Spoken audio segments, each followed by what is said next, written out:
오늘 말씀은 그리스도의 직무에 대해서 우리 첫 번째 시간 함께 나누고자 합니다. 우리 지난주는 예수님이 어떤 분인지에서 말씀을 나눴어요. 예수님은 참 하나님이시자 참 인간이라고 말씀드렸어요. 어느 한쪽만 강조해버리면 이단이 돼버려요. 예수님의 신성만 강조해도 이단이 되고 예수님의 인성만 강조해도 이단이 돼요. 왜냐하면 다른 쪽을 부인하기 때문에 그렇습니다. 그래서 많은 교단에서는 그래서 그거를 이성 일인격이라고 그래요.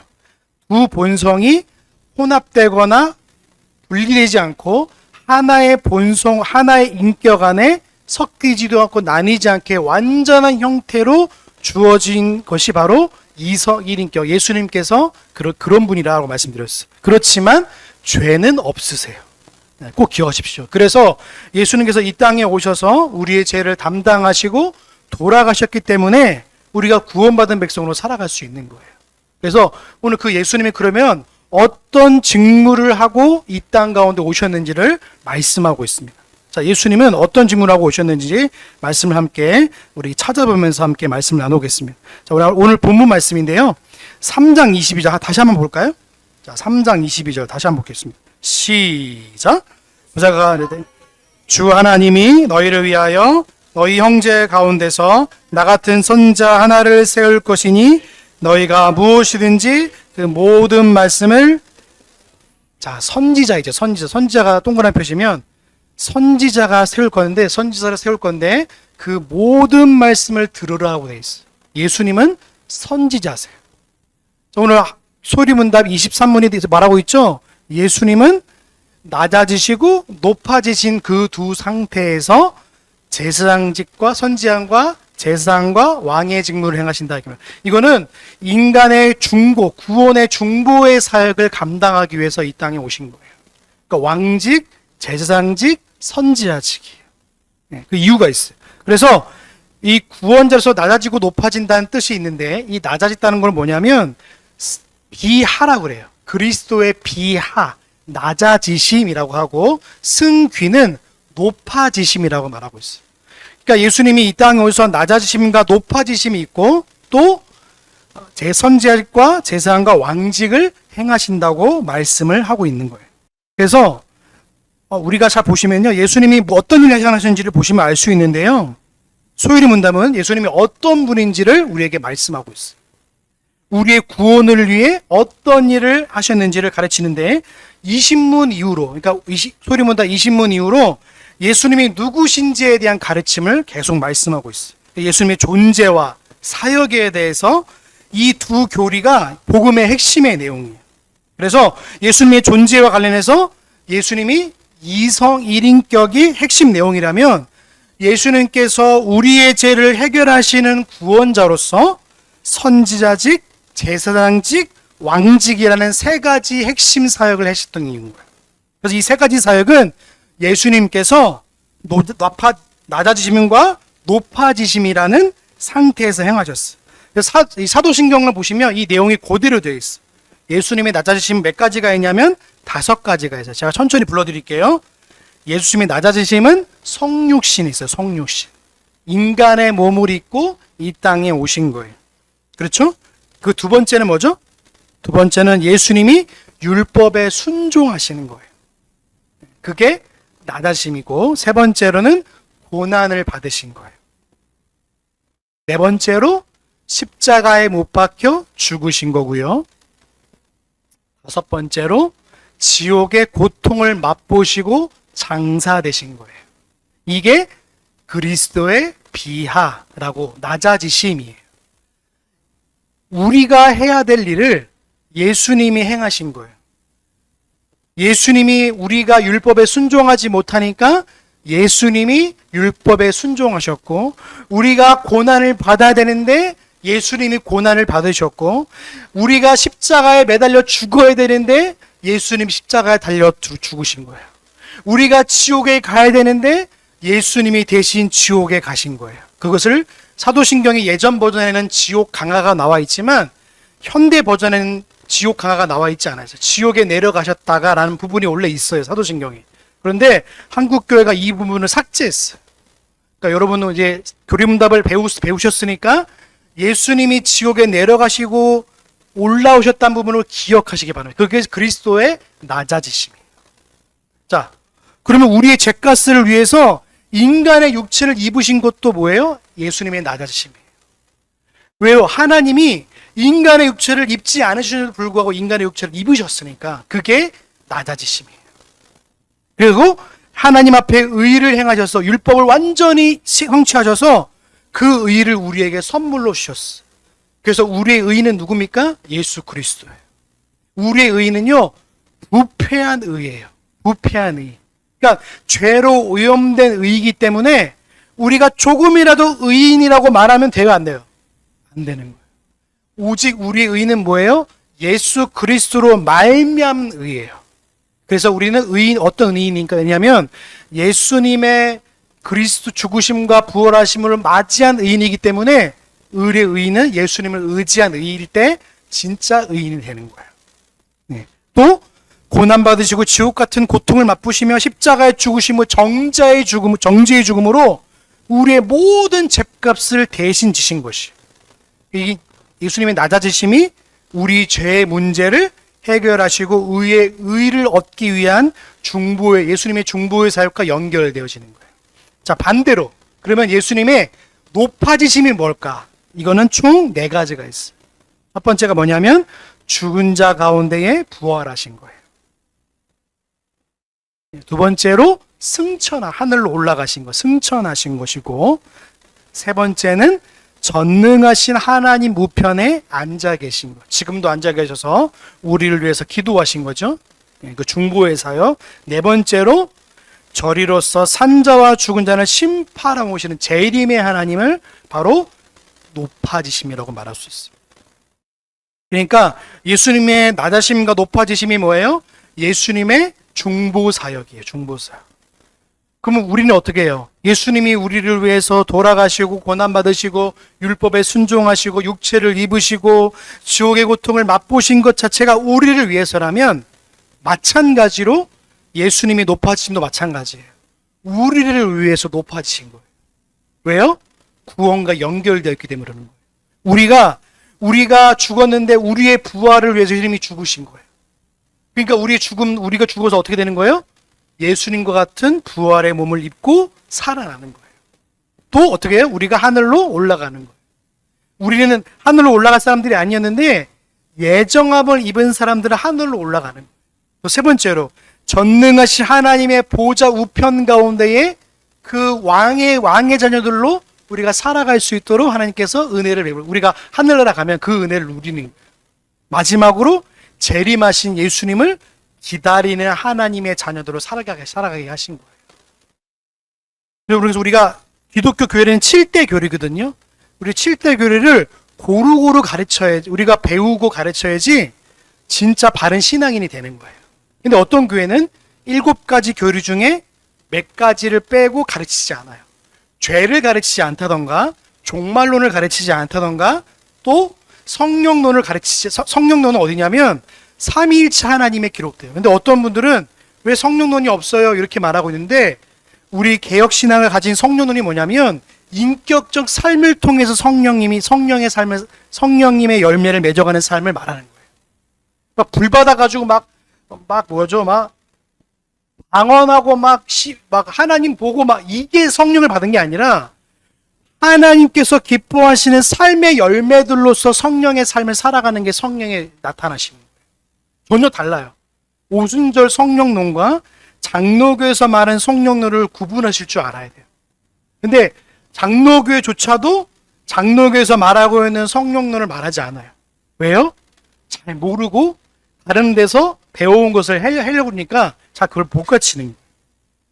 자, 그래서 우리가 9가지 내용, 선지자직, 제사장직, 왕직과 연결해서 우리를 구원하시기 위해서 그리스도가 중요한 사역을 소개하는 거예요. 십자가에 죽으시고 피를 흘리시고 하나님의 공의로운 형벌을 요구해 기꺼이 자기를 제물로 바치신 거예요. 이것이 어딘가 연결되면 제사장 직분과 연결되어 있어요.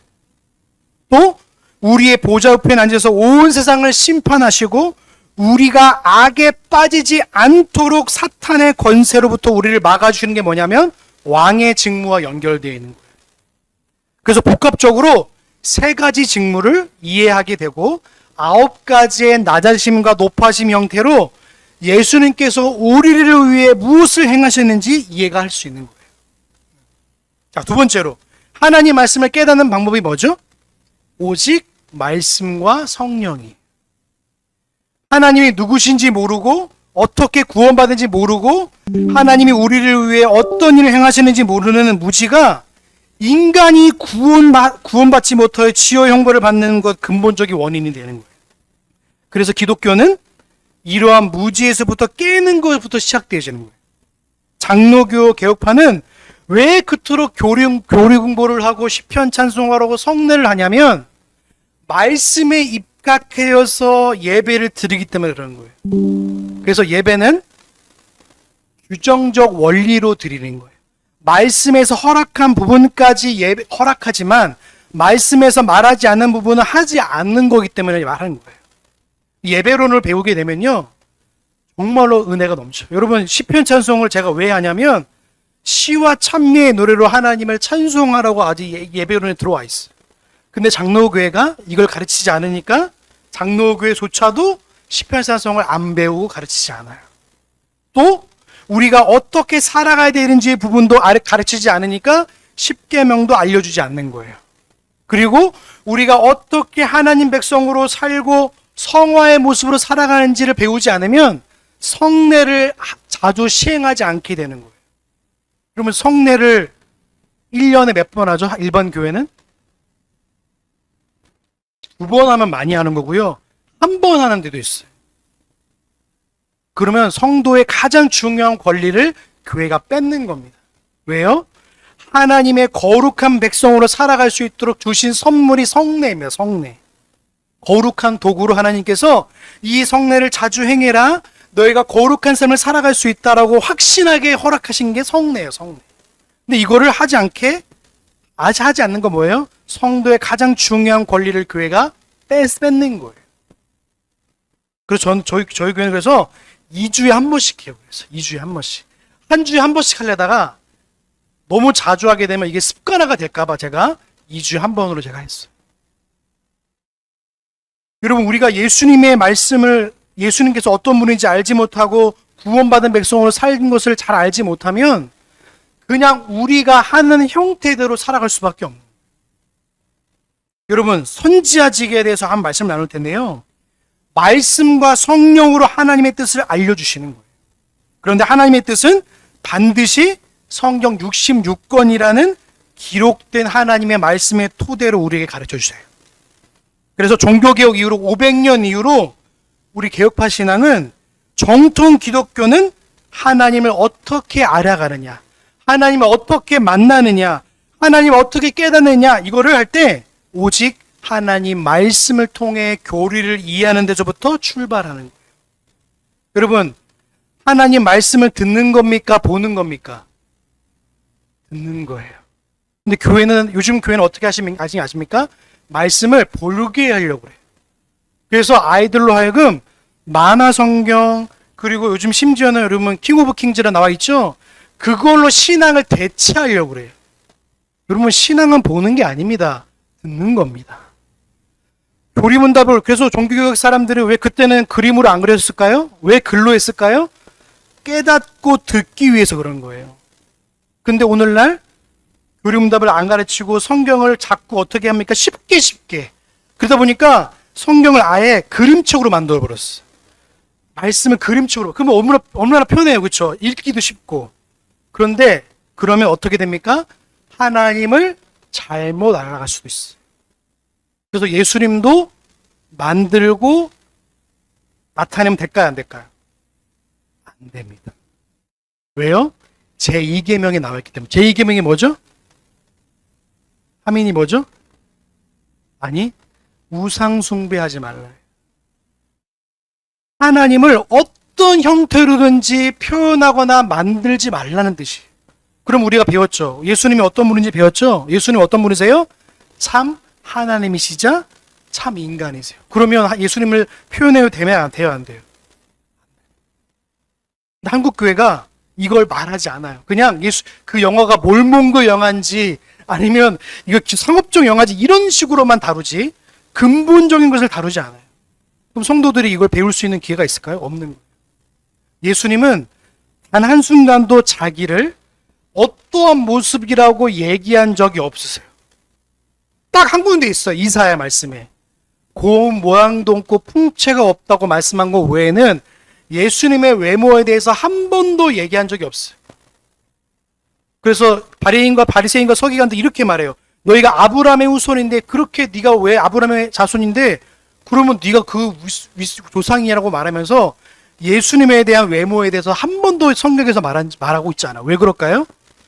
성경은 예수님의 외모에 관심이 없으세요. 뭐에 관심이 있으세요? 예수님의 하신 일에 관심이 있으세요. 우리는 예수님이 어떤 분인지 알아가는 것에 더 중점을 두셔야 돼요.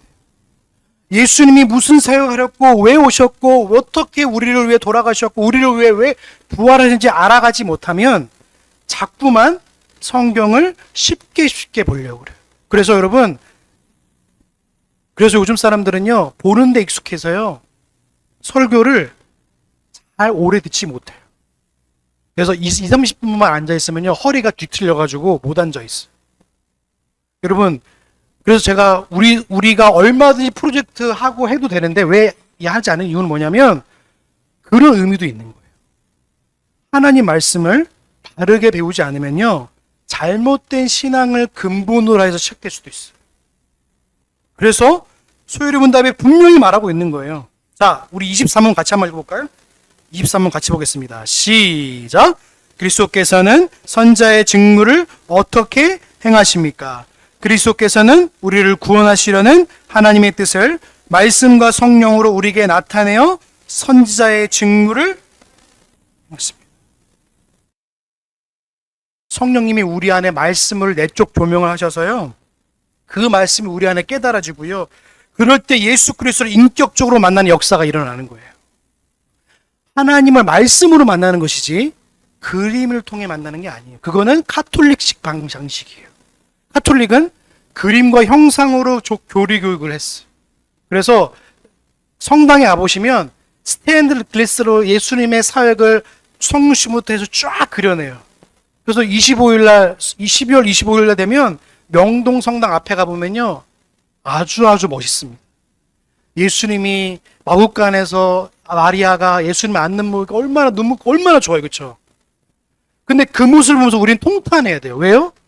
예수님께서 그렇게 태어나신 것도 중요하지만 그것이 무엇이 말하는지를 바라보지 못하면 우리는 자꾸만 어디로 바라보게 되는 거예요? 외적인 예수님의 모습만 바라볼 수밖에 없는 거예요. 우리는 예수님을 외적으로 보는 게 아니라 예수님이 우리 안에 인격적으로 말씀으로 다가오는 훈련을 하지 않으면요 자꾸 거기에 오도가 되는 거예요. 부활절날 예수님 영상 틀면 안 울 사람 없습니다. 여러분. 다 울어요. 근데 정작 예수님께서 왜 돌아가셨는지에 대한 부분만 간구되지 우리를 왜 부활하시고 왜 우리의 영원한 하나님이 되시는 부분을 잘 얘기하지 않아요. 고통적인 부분만 가르쳐야지. 예수님은요 육체적인 고통을 하면요 세상에서 제일 육체적 고통이 심한 게 뭔지 아세요? 화형입니다. 화형. 그럼 예수님은 화형으로 돌아가지 않으시고 십자가에 달려 돌아가셨어요. 외적인 모습으로 자꾸 강조하면 그렇게 되는 거예요. 우리는 중요한 원리를 분명히 아셔야 돼요. 교리를 많이 가르치면 차가워지는 게 아니에요. 너무 많이 알아서 마음이 차가워지는 게 아니라 교리를 잘못 배우고 잘못된 교리를 배우고 성경을 잘못 읽으면 차가워지는 거예요. 장로교 예정론에 비슷한 알미니언 예정론을 배우면요 그냥 그런 식으로 배우게 되는 거예요.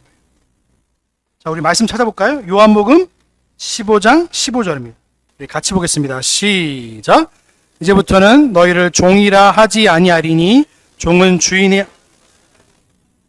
너희를 친구라 하였노니 내가 내 아버지께 들은 것을 다 너희에게 알게 하렸습니다. 아멘. 예수님께서 우리 안에 거하셔서 우리 안에 깨닫게 하시는 거예요. 말씀을. 그래서 우리가 변해지는 거, 우리가 새롭게 되고 우리가 날마다 새로워지는 것을 다른 말로 말하면 성화라고 그래요. 예수님을 평생 닮아가는 거예요. 한순간에 닮아가지는 게 아닙니다. 만약에 예수님을 한순간에 닮아진 사람이 있다면 그거는 완전 성화론을 가르치는데, 그거는 감리교는 그렇게 가르쳐요. 이 땅에서 완전하게 예수님처럼 될 수 있다고 가르쳐요. 그런데 우리는, 장로교는 부분적 성화론을 가르치는 거예요. 그래서 지금 영원하게 예수님을 닮아가는 게 아니라 내가 죽는 날까지 예수님을 닮아가는 거예요. 그래서 성화되어 가는 거예요. 그래서 성찬을 함께 나누고 우리가 하나 되게 힘쓰고, 내가 날마다 하나님 앞에 죄인이지만 날마다 회개하고, 그런 모습들을 반복하면서 하나하나 제거해 나가는 거예요. 그리고 성령의 열매들을 맺어가는 거예요. 또 말씀 찾아볼까요? 요한복음 20장 31절입니다. 같이 보겠습니다. 시작. 오직 이것을 기록함은 너희로 예수께서 하나님의 아들 그리스도이심을 믿게 하려 함이요, 또 너희로 믿고 그 이름 힘입어 생명을 얻게 하려. 아멘. 하나님의 말씀을 기록한 것은 뭐예요? 예수님이 하나님의 아들이심을 믿게 하려. 그래서 계시의 중심은 뭐라고요? 예수 그리스도. 목적은, 계시의 목적은 하나님의 영광이에요. 이 부분을 우리가 정확하게 해야지만, 예수님이 왜 이 땅에 오시고 왜 무슨 일을 했는지를 알 수 있는 거예요. 예수님 잘 보시면, 아까 요한복음 몇 장을 읽었죠? 18장을 읽었죠? 18장에서 제일 많이 나온 부분 중에 뭐가 나와요? 응하게 하시려고. 성경을 응하게 하시려고. 예수님은 하나님의 말씀을 응하게 하시려 이 땅에 오신 분이세요. 그래서 자기의 일을 하기 오신 게 아니라 하나님의 뜻을 나타내고 드러내시기 위해서 이 땅에 오신 거예요. 그런 부분을 말씀하는 거예요. 좀 볼까요? 요한복음 14장 26절입니다. 같이 볼까요? 시작. 보혜사 곧 아버지께서 내 이름으로 보내실 성령, 그가 너희에게 모든 것을 가르치시고 내가 너희에게 말한 모든 것을 아멘. 성령님께서 그 말씀을 깨닫게 하시고 그 말씀을 우리 가운데 녹여내서 우리 삶 가운데에 성화된 하나님의 사람으로 살게 하는 거예요. 그래서 십계명을 배우면요, 성화된 그리스도인으로 살아갈 수 있는 규칙들이 세워지고 질서들이 세워지는 거예요.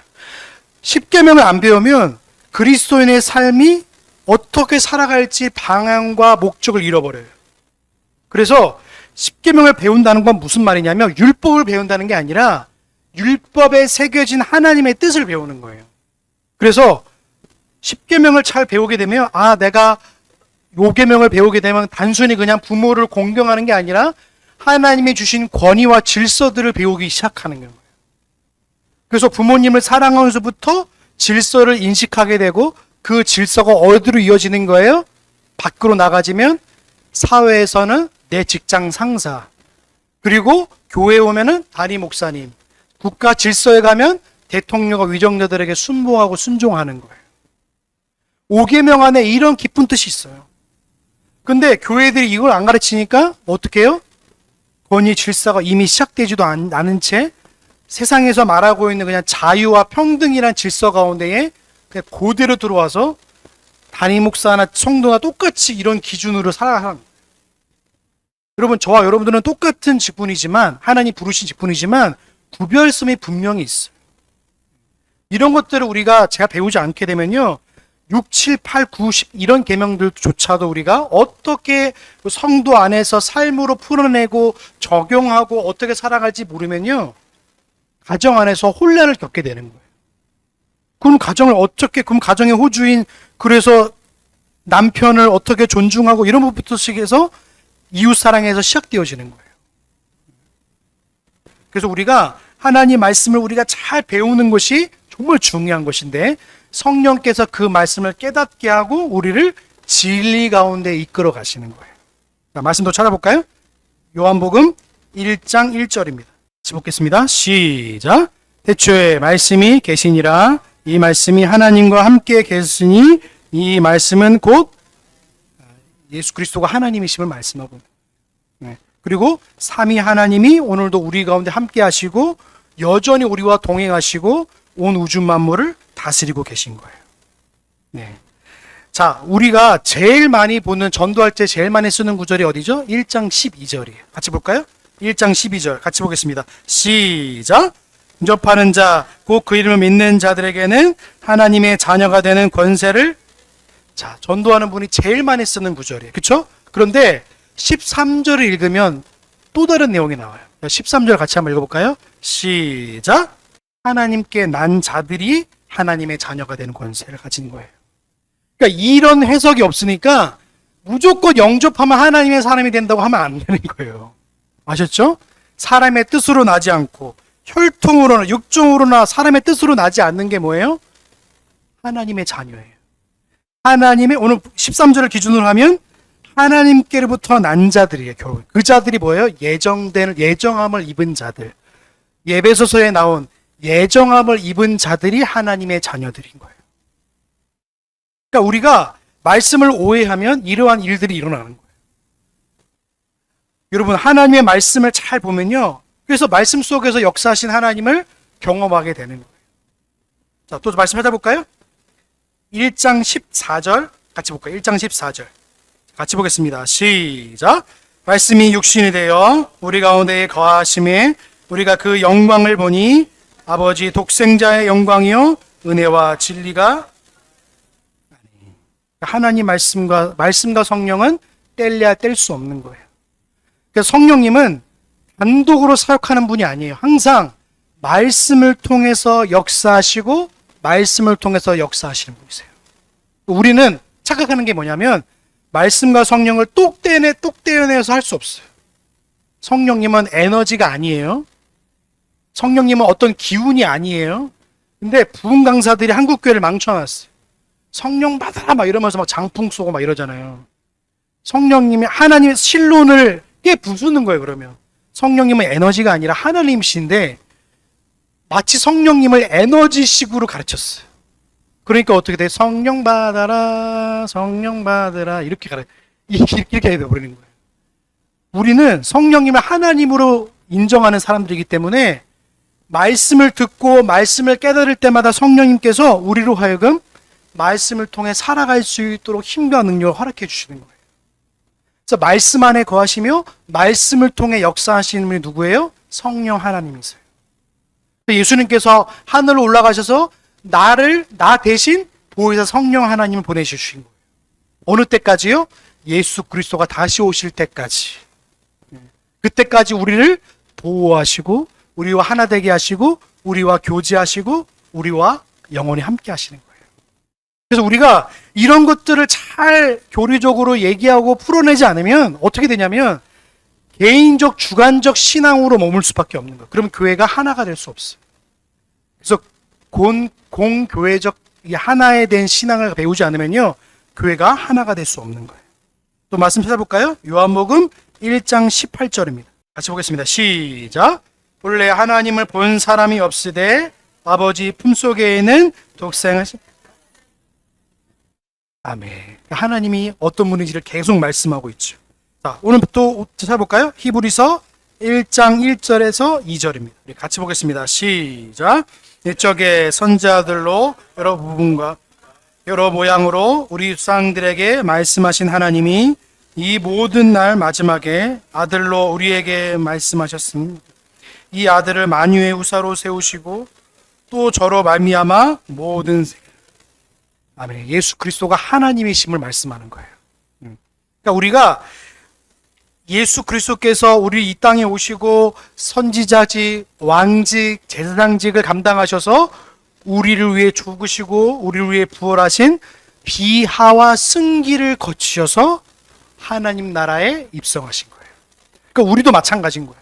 우리도 이 땅에는 비하를 겪게 될 수밖에 없는 거예요. 낮아지고, 그렇죠? 근데 그 낮아짐은요 예수님이 걸어가신 길을 같이 걸어가는 거예요. 근데 걸어가면서도 어떤 걸 느끼는 거예요? 승길의 은혜를 바라보게 돼요. 아, 나도 예수 그리스도와 함께 영원한 하나님 나라에 입성하게 될 것을 바라보면서 이 땅의 것들에 소망을 두는 것이 아니라 영원한 하나님 나라에 소망을 두며 살아갈 수 있게 되는 거예요. 자, 말씀 또 찾아볼까요? 베드로후서 1장 12절입니다. 너희가 이것을 알고 이미 진리에 섰으나 내가 항상 너희를 생각하게 하려 하노라. 성령님은 말씀을 생각나게 하시는 분이세요. 그래서 말씀을 통해 역사하는 분이시기 때문에 말씀으로 우리를 이끌어 가세요. 또 볼까요? 21절. 자, 21절 같이 보겠습니다. 시작. 예언은 언제든지 사람의 뜻으로 낸 것이 아니요 오직 성령의 감동하심 입은 자들이 하나님께 받아 말한 것임이니라. 아멘. 여러분, 하나님의 말씀은 어떻게 시작될까요? 하나님께서 성령님을 통해서 말씀을 기록하게 하신 거예요. 여러분, 성경의 기자들이 70명이 넘는데 70명으로 하여금 다 달라요. 문화도 다르고 언어도 다르고 생활 방식도 다 다른데 하나님께서 그 사람들을 사용하셔서 성경을 기록하게 하셨고 성경을 통해서 하나님 말씀이 완성되어졌어요. 이후로는 하나님의 말씀이 그쳐진 거예요. 완성되어졌기 때문에. 오늘날도 하나님 말씀이 있을 수 있을까요? 없을까요? 말씀이 있으면 계시를 또 받고 있다고 말한 거 똑같은 거예요. 여러분, 계시는 종결되었어요. 뭐라고요? 계시는 종결되었어요. 어떻게 해요? 하나님 말씀으로. 66권으로 완성되었어요. 근데 오늘날 여러분이 무슨 하늘에서 어떤 계시를 받았다 그러면 믿으면 돼요? 안 돼요? 안 됩니다. 그럼 어떤 여자 목사님이 오늘 계시를 받았는데 너 오늘 가면 안 돼 이렇게 들으시면 안 돼요. 말씀은 완성되었어요. 완전하게. 그렇기 때문에 충분한 거예요, 말씀으로. 그런데 오늘날 이 시대는요, 말씀이 충분하지 않다는 거예요. 그러니까 말씀에 뭘 계속 넣어요? 흥미적인 요소를 자꾸 가미하는 거예요. 누구 보기에 좋으라고요? 사람 보이기에 좋으라고. 그래서 예배가 거의 쇼가 되었어요. 예배가 보시면 앞에 드럼 안 치면 뭔지 예배 드린 것 같지 않고 뭔가 열심히 찬양 부리지 열심히 뭐 다른 거 하지 않으면 뭔가 아닌 것처럼 느껴지는 거예요. 여러분, 신앙생활은요 교회 안에서 하는 게 아니에요. 어디서 하는 거예요? 여러분의 삶 속에서 하는 거예요. 아멘이십니까? 신앙생활은요 교회 안에서 하는 게 아니라니까요. 근데 어떤 분들은 교회 안에서가 신앙생활이라 착각하는 분들이 계세요. 우리의 진짜 신앙생활은 밖에서부터 여러분 저 문을 열고 나서부터 시작되어지는 거예요. 그래서 어렵고 그래서 고민이 많고 그래서 생각이 많아지는 거예요. 여러분, 이 말씀과 성령, 말씀을 깨우치고 그 말씀을 사랑하는 성령의 내적 조명을 말하는 거예요. 말씀과 성령으로 우리에게 선지자의 직분을 지금도 행하고 계시는 거예요. 예수 그리스도께서 말씀을 깨닫게 하셨어요. 그래서 요한복음 15장에 있는 말씀, 예수 그리스도가 내 안에, 내가 그분 안에 있으면 열매들을 많이 맺어간다는 말은 단순히 그냥 열매를 많이 맺어 이게 아니라 예수님 안에 말씀과 성령을 통해서 우리가 어떻게 되어져 가는 거예요? 하나님의 사람답게 살아갈 수 있도록 힘과 능력을 얻어가는 거예요. 성령님을 통해서 말이죠. 성령님의 열매가 뭐죠? 9가지 열매가 아니라 내가 몇 가지 열매라고 말씀드렸죠? 하나라고 그랬어요. 하나의 열매 안에 9가지 요소가 있는 거예요. 주일학교 때 잘못 배워서 그런 거예요. 열매를 막 뭉실뭉실 해가지고 뭐 사랑의 열매 이거 아닙니다. 하나의 열매 안에 9가지 요소가 있는 거예요. 우리 갈라디아 찾아볼까요? 갈라디아서 마지막 찾고 우리 말씀 마치겠습니다. 갈라디아서 말씀. 갈라디아서 5장 22절입니다. 같이 보겠습니다. 시작. 오직 성령의 열매는 사랑과 희락과 화평과 오래 참음과 자비와 양성과 충성과 온유와 절제니 이 같은 것들을 금한지할 법이 없느니라. 그리스도 예수의 사람들은 육체와 함께 그 정과 욕심을 십자가에 우리는 옛사람이 아니라 새사람이라는 사실을 말씀하는 거예요. 우리는 옛 피조물이 아니라 새로운 피조물이라고 말씀하는 거예요. 우리는 이전 것은 지나갔으니 보라 새 것이 되었다고 말씀하신 분. 그럼 어떻게 살아가야 됩니까? 성령의 열매를 말씀을 통해서 맺어가며 살아가는 인생들인 거예요. 그래서 사랑의 열매 맺어야지 희락의 열매 맺을 게 아니에요. 우리는 성령의 열매를 고루고루 맺어가며 살아가는 거예요. 그래서 여러분 삶 속에서 육체의 열매를 맺기 힘쓰는 게 아니라 성령의 열매를 말씀과 성령으로 맺어가는 저와 여러분 되시길 주님의 이름으로 소망합니다. 그래서 말씀을 통해서 우리가 예수 그리스도를 닮아가고 성령님을 통해서 그 말씀을 깨닫고 선제의 직분을 감당하신 예수 그리스도를 바라보게 되는 거예요. 그래서 다시 예수님을 바라보게 돼요. 아, 예수님께서 우리 이 땅에 선제의 직분을 행하러 오셨구나. 우리의 죄를 위해서 제사장 되셨구나. 우리를 사단의 모든 권세로부터 지키시는구나. 그게 바로 예수님께서 우리를 위해서 지금도 중보 사역을 하고 계시는 거예요. 어디에서요? 하나님 보좌 우편에 계세요. 지금도 그 사역을 하고 계시는 거예요. 우리를 위해 기도도 하시지만 우리를 위해서 중보 사역들을 이루어 나가시고 계십니다. 하나님의 사람답게 살아갈 수 있도록. 누구누구야, 말씀 잘 듣고 있지? 내가 성령으로 말미암아 너로 하여금 말씀을 깨닫게 하여서 너의 삶 속에서 하나님의 사람답게 살아갈 수 있도록 너를 도와줄게 라고 말씀하시는 거예요. 한 주간도 우리를 인도하시고 역사하시는 선지자의 직분을 감당하고 계신 그 예수 그리스도를 바라보며 말씀과 성령을 의지하며 한 주간도 살아가는 저와 여러분 되시길 주님의 이름으로 소망합니다. 기도하시겠습니다. 살아가는 풍성하신 하나님 감사합니다. 오늘 우리 가운데 주일 오후 예배를 허락하여 주시고 말씀을 깨닫게 하여 주신 하나님 감사합니다. 세상에 살아가면서 많은 것들을 바라보게 됩니다. 하나님, 오직 성경을 통하여서 종교개혁자들은 말씀을 놓고 싸웠습니다. 그런데 많은 사람들은 이제 성경을 플러스해서 다른 것을 자꾸 첨가하려 합니다. 그래서 그림을 넣고 성화를 넣고 영어를 넣고 문화라는 컨텐츠를 가지고 하나님을 나타내려 합니다. 이것이 또 다른 우상 숭배가 아닌지를 다시 한번 깨닫게 하여 주셔서 하나님, 날마다 어느 곳에 있든지 하나님 말씀과 성령을 의지하여 하나님의 사람답게 성령의 열매를 맺어가는 귀한 성도들 될 수 있도록 은혜 베풀어 주시옵소서. 한 주간도 그렇게 살기 소망하오며 우리를 구원하신 예수님의 이름으로 감사하며 기도하옵나이다. 아멘.